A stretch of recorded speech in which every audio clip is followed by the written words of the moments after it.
Hi guys, it's Raggedy Rebel. I'm back, again. And feeling awkward about intros because what are intros? It's been a long time since I've done a YouTube video. So this, I made a trailer for this. I'm gonna be playing Baldur's Gate 3 because that's all I do lately. And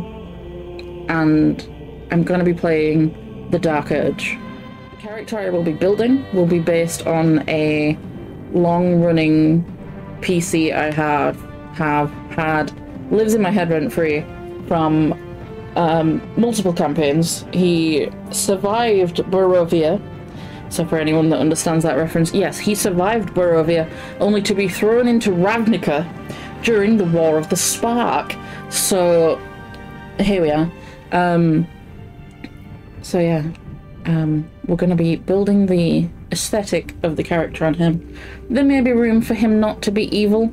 He was meant to be evil. Why don't we just start and I can talk while I'm creating the character? We are going to be doing balanced, because it's my preferred way. I don't know too much about the differences, but it's going to be difficult enough in being the Dark Urge because there are a lot of disadvantages to being evil. I am running the DirectX version of the game. Karmic Dice will be on and will be staying on because my luck is atrocious, basically. So yeah, here we are. I don't know whether to talk through there's no talking in this cutscene, so I don't know whether I'm supposed to talk through cutscenes or not.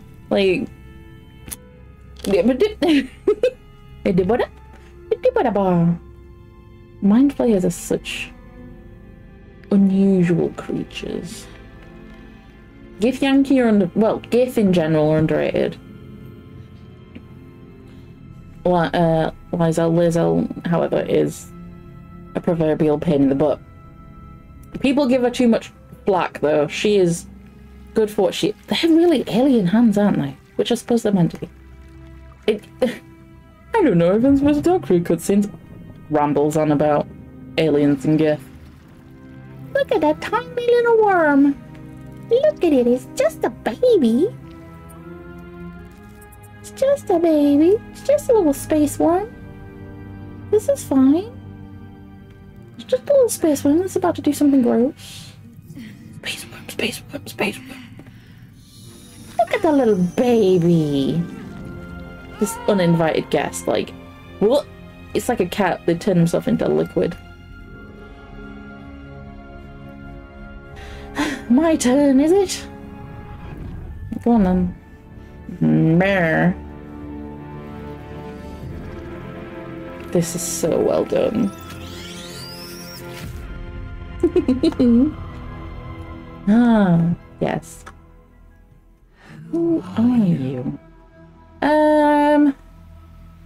We'll reset the tutorial we'll reset the tutorial for the sake of the playthrough. I don't know why we ended up in that voice. So what was I saying before? We're playing DirectX 11. Karmic Dice are on and will stay on because my dice roll luck in this is probably 10 times worse than my dice roll luck on Roll20. So, well, Roll20 and D&D Beyond. I've been using D&D Beyond, the integrated version into Roll20, just because let's start this thought again.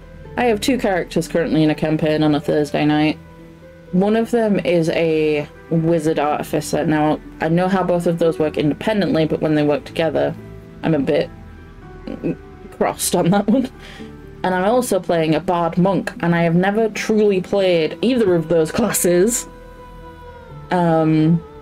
So it's D&D Beyond. This is not an ad. I am not sponsored by D&D Beyond. D&D Beyond breaks it down into actions, bonus actions, react, the full thing, the full capability of your character in a turn of combat, which is crucial in some cases. Because we are currently playing the Netherdeep campaign. We're playing the Critical Role campaign. Call of the Netherdeep? Yeah, brain. So, yes, whilst I continue rambling, let's build this character. I obviously did do a little bit of a trailer to decide which side we were going to go with. And we are going with... We are going with Dragonborn. Which is handy because the Dark Urge naturally is a Dragonborn, but at the same time we are playing it by ear. So as much as the Dark Urge is a pre-built origin, like you can be any one of these 6 companions, but like the whole story, you remember nothing but a path paved with blood. Unimaginable cruelty whispers to you from within. Can you escape it? Would you even want to? So as much as this is like the default, it's a fully customizable, you can change your appearance, you can change your class. But let's watch the intro whilst I try and remember what settings I used for Dubh. And yes, his name is spelt D-U-B-H, but he is Irish, so it is Dubh, as in the bird. Let's watch this.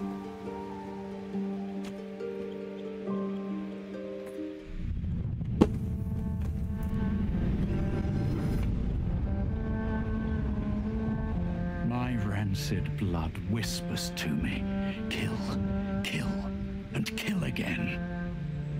My ruined body yearns to reap death in this world. And when this foul urge calls, it possesses my whole being. Injured beyond repair. I know nothing besides this. I must resist the dark urge, lest it consume my mind. I must discover who I was and what happened to me before my twitching knife hand writes a tragedy in blood. So the Dark Urge can't quite remember how they got there, can't quite remember who they are, which is very in keeping with the story I wrote for Dubh. Like every D&D character, he's a born of tragedy, if you will. He technically isn't a Dragonborn by birth, which I think I've mentioned in the Discord by now. He's not a Dragonborn by birth, but he was cursed by a sorceress. It was essentially his dad had done, and it was, I curse your firstborn child. Just so happened that Dubh was born as a set of twins, so one of them came out looking like a little black scale Dragonborn. The other one came out looking like a little girl. Like a little humanoid type little girl, like. Apparently nothing wrong with her, but something very wrong. For a race that values clan and skills above all else. I've never really focused on... Well, the only thing I've really focused on in terms of a D&D clan is having another Dragonborn who was, like, the last of his, like, 8 or 9 siblings to leave the roost, if you will, and absolutely despised all of them, despised his own family, and he was like, get me the fuck out of here. Once enslaved by dragons, they strive to be self-sufficient, not wanting to be beholden to anyone, not even the gods, which is ironic given some of the backstory for the Dark Urge. So he's a black Dragonborn. Despite no ancestral links to the mighty creatures, these Dragonborns share the charcoal coloration and fizzling, acrid breath of black dragons. Now, it says no ancestral links, but that's how Dragonborns exist. So, and given the origin I gave for Dubh, he comes from a remote island in the good God, Trackless Sea. Good brain. Trackless Sea, which is just off of the Sword Coast. Comes from a small island where most of the dragon kind on the island, if you will, are almost directly ascended from the dragon that technically runs the island that no one was really aware of. Or rather, the dragon that's still there that pretends he's not, because I'm old and I'm not bothered anymore. So with being a black dragonborn, he gets acid breath, which is a once per long rest thing, I think. Doesn't say there, but I'm pretty sure any breath weapon, or is that the breath weapon? No, that's the ancestry. Breath weapons are like a once per long rest thing, generally speaking. Not too sure, I haven't played many Dragonborns on this. Draconic ancestry, the blood of ancient dragons flows through your veins. You are resistant to acid damage. See, despite no ancestral links to the mighty creatures, and yet draconic ancestry. We'll skip the class for now. The background by default for the Dark Urge is Haunted One, which is a background that they did introduce as part of, oh god, what's it called? Venricton's Guide to Ravenloft, which is a companion guide to the Curse of Strahd module. So Curse of Strahd is a horror module. You can imagine just what goes on in there.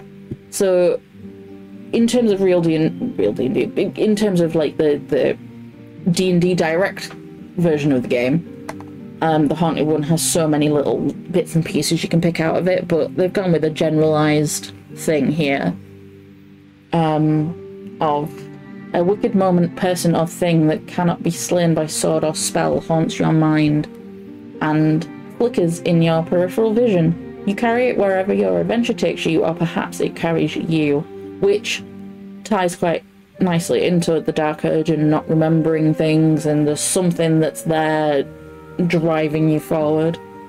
It's interesting that it's got medicine as one of the skills. Intimidation, I understand. Medicine seems a bit of an odd one. Like I say, we're coming back around. Is it going to change my abilities if I go? Now, I'm going to do it anyway. I like to sort of even them out. The problem with Dubh was RDM, who is my sister, was very, I suppose it's a standard rule. It's 4d6 English. 4d6 dropped the lowest. Dubh ended up with some insane rolls. Like, even from the off, his rolls were like way more than this, but we are limited to what is available. I think at the end of both campaigns, his charisma was something like 23.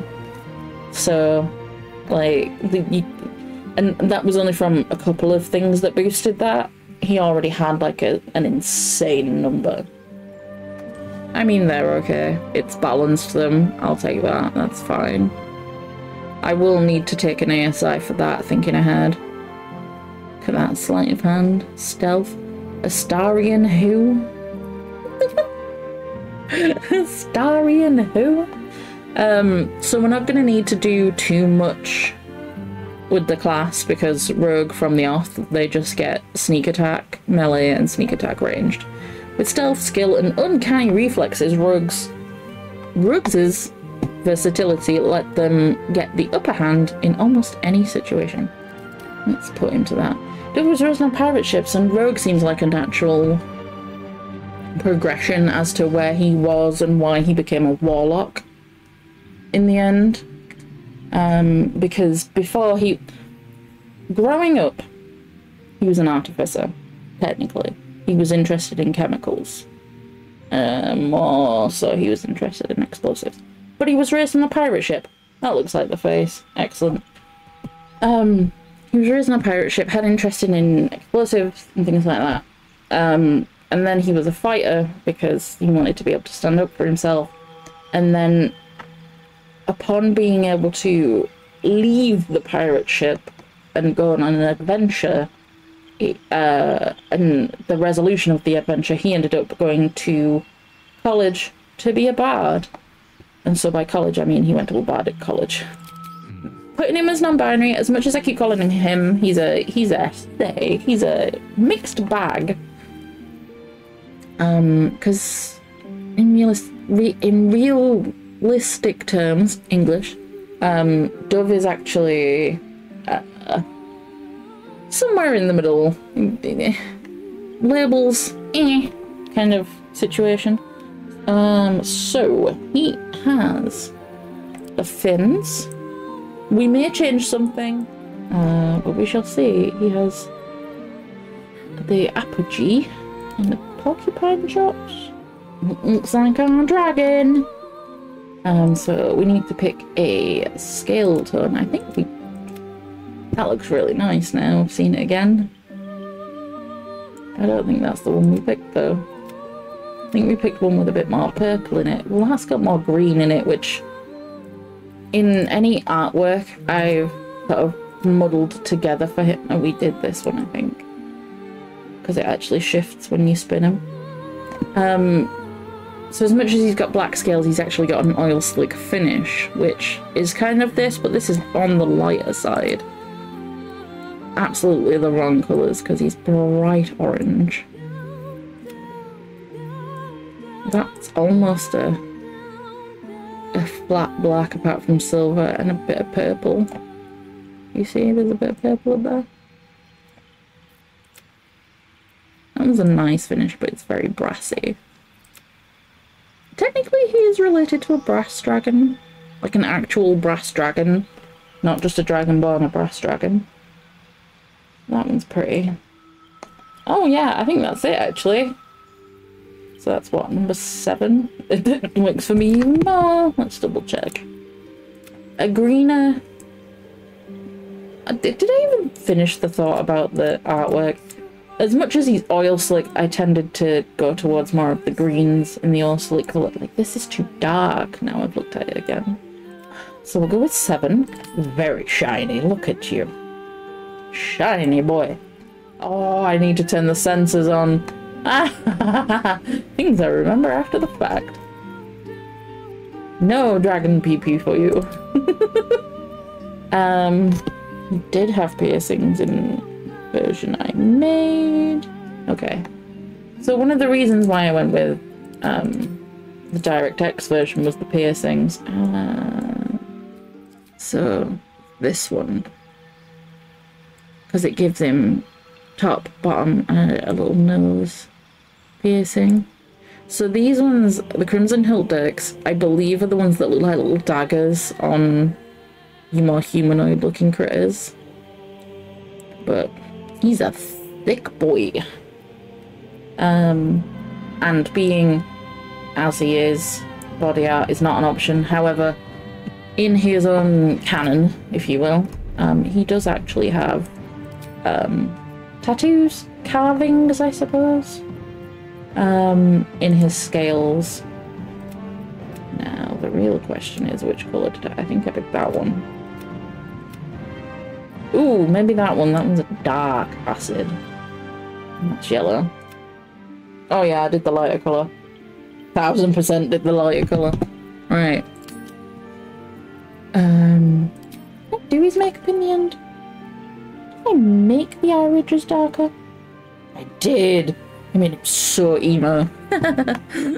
If you look at the eyes, it's the round of the eyes and then up the ridge that I made dark. I might change it to that one, because it doesn't completely void the scales around his eyes. Just adds a bit of depth. Makes him look mean. I can't remember if I did this either, technically. Because, like, if you put it on, it's just the bottom lip. For me, that doesn't really add much, so if I did, I'm not doing it now. Tail. Tail did I give you last time? Because he definitely does have a tail. Fun fact, Dragonborns don't come with a tail by default. Oh, not all Dragonborns have a tail. I feel like I gave you this one. Yes, not all Dragonborns have a tail. Not all Dragonborns are born equal. Yeah, it's this one. I thought it would be, because this one's a bit tiefling-y. I know it's got scales on it, but it's a bit tiefling-y.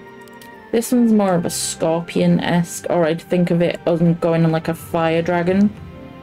Because it's got a bit of a, not hornet, horntail type thing going on. But it must be this one. Which means we're already done, because he's a Dragonborn and they don't take that long to build. Except when you're doing it the first time and you're clicking all of the settings. So that is Dubh built. By rights, I think going back to this non-binary, he's a bit thick. He's a bit thick for Dubh himself. But the downside to the feminine figure is there is 1000% booba, which he does not have, so let's just check nothing's changed. Sir, stop moving, will you? Thank you. Eyes are done, scales are done, piercings are on. We have... oh, he's got silver claws. Fancy. He's a rogue. So this is our boy. Proceed. Now I'm just going to call him Dubh. Technically his full name is this. Everyone else has got full first name. And he does go through... he prefers to call people by their full first name or full title, should the case be presented to him that it needs to be a title. But then I'm lazy. So, like, he's got his Papa Algae, who technically he would call Algernon, because the full name was Algernon. But I'm out here like, so Algae. We'll call him Dubhshláine. Dubhshláine. And I've had that pronunciation checked by an Irish person. Multiple Irish people, actually. I don't know what to make his guardian look like. Logic would dictate that I should make it look like Val. Oh, wait, I have a screenshot of Val. So you're half elf. I think he was... I'm pretty sure he was a high elf. Oh, look at that baby boy. He's so ginger. So listen, guys. As much as I said there was no bad distraction, the Guardian is going to be the bad distraction. Everyone is getting respect too, because I think we're gonna have to be Bardstarian. We're gonna have to have a Bardstarian, because I'm the rogue. But yes, correct. It's gonna be hard to do this exactly, because Whip made Val as the main character, so that some of the tones don't come out the same. I'm gonna go with warm. Ooh, I see what she slid onto him. She gave him a neck tattoo. Little edgelord. She's like turned it right down. You can barely see it. As if she's marred the boy's skin. Damn. See, the screenshot I've got is like at that angle. There's most definitely a thing here. If she gave him a tattoo. Just an observation that she didn't give him any piercing. She gave him a neck tattoo, but not piercings. If they're not that blue, I'd be very surprised. Don't think he's wintry enough. Yeah, there's too much pigment in the screenshot for it to be one of these. That one's pretty though. But good. I don't know. There's a bit of burn in there. The hair is completely wrong. Val was a classic prenup bard. He might have some eyeliner on. It's definitely not black if it is. Or it's not that dark.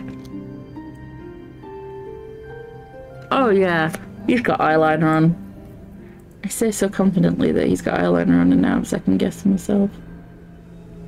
If he's got any on, it's that, and it's not that. See, either his skin tone's wrong or not. She's like put a little bit of colour on him. I mean,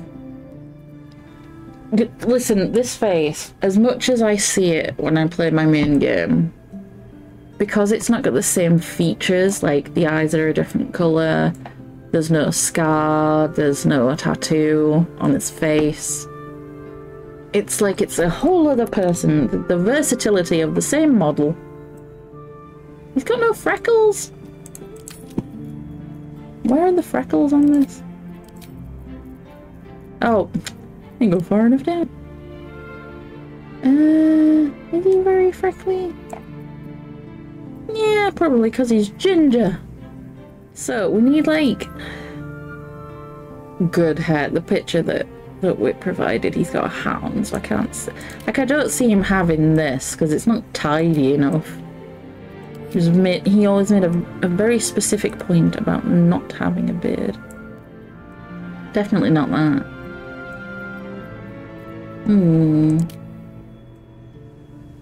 That's the one he had before. Now he looks like my character because that's the same hair. I think he's got shorter hair than that though. And I don't think it's curled. Long hair doesn't seem like a Val thing. This could be. Hell, even looking at that back hairline, it could be. And it is very neat. It's not going to be that because that's too messy. It's not going to be this because he's a bad, but he's not that bad. He never had to put his hair up. Not that. That's too shaggy. Well, that one taking longer on the Guardian, and you're barely gonna see him. Sorry, I have to do this to you, Baltimore. Can I have the pigtails? The hair physics gets me every time. So, we said wind blown. I love how it says wind blown and it's actually one of the neatest hairstyles in the entire bloody game. Let's make him heckin' ginger. That's orange. But that's dark. I think maybe we need to give it all we've got orange-wise and then tone it back. Ooh, grey peach. God, he'd never let himself go grey. What am I saying? Honestly. Well, maybe that's how we do it. We give him this orange 6 and then make his hair like one of these colours. Ooh, now I've done it, I don't know. Ooh. It's very orange. Even that's got movement to it, and that's delightful. He's very orange though.